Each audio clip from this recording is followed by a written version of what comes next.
I'm Pat Hansen from the Lindon 6th Ward.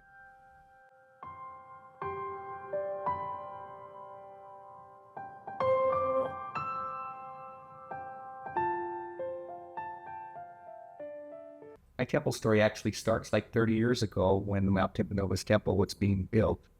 At that time, we've just been married for 2 or 3 years. We had a fairly happy life. Things were going well. We were busy. I was going to school full time. I was working full time as the elders quorum president.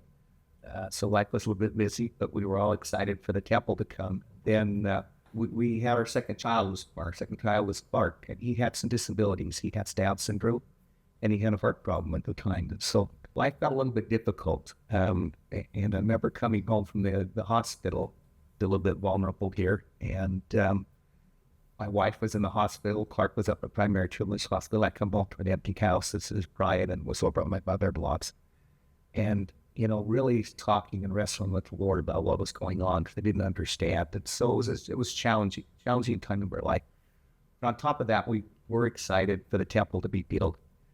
And as we worked through some of these challenges, I noticed that oftentimes I worked in American Fork and I would drive up by the Mount Timpanogos Temple to see how it was coming along. And as things progressed, we got to do service projects there. And we, the elders quorum president, is here because people didn't show up or because I volunteered myself, but I found compassion or warmth in serving.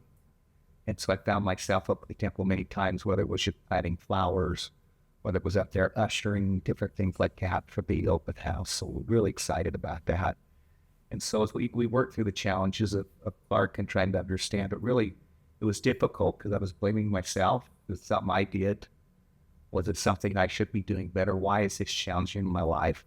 But things like that we're kind of feeling on me a little bit. And as I thought about that, and well-intending people come, so, oh, you're so blessed. You have a son with Down syndrome. I didn't feel blessed at the time. And so those challenges were coming through.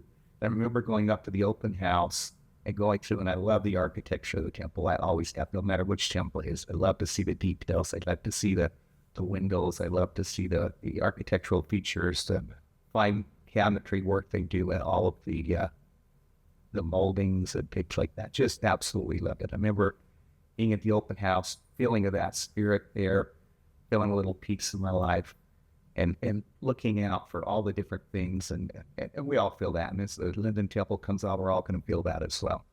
Well, sometime after that, we were attending the temple. And I'll be honest, I was really busy, had a busy life. So going to the temple at that time was probably more of a, we need to do this. We need the blessings in our life. We need to help our son.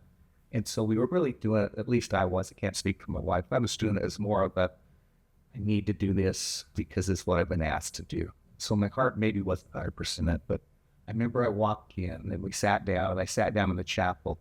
And I looked up there in the chapel, and as I'm looking around, checking out the architecture again, just trying to keep my mind busy, I noticed the keystone window at the top was crooked.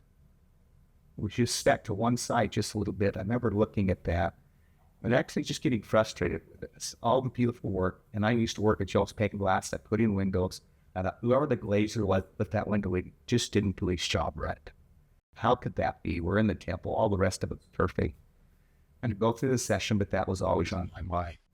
That went on for months and months. I'd walk in, I'd sit down. First thing I'd do is look up and see that crooked temple. And it just become a frustration point for me. And it kind of set up the world like, yeah, not only is that window crooked, the rest of my life's a little crooked right now too. I didn't know what to really do with that. But it kind of set the pace for my temple sessions. And again, my mindset wasn't perfect because I was really kind of being there because I felt like I had to be there to get the lessons. Wasn't long after that, we went into a session. I sat down there and I did my normal thing. I sat down, I looked up at the window and looked at it. And all of a sudden I get this peaceful feeling. I look at it again. And the Lord in my mind said, I accepted this temple. Just like you're a little bit flawed, I accept that you're here in the temple with me. And that just hit my heart. I thought, my world may not be perfect. Things are a little bit upside down. But the Lord says, I can be in the temple just like he accepted the temple with that little crooked leg to it. So that's been over 30 years now, or 25 the year, 29 years to get.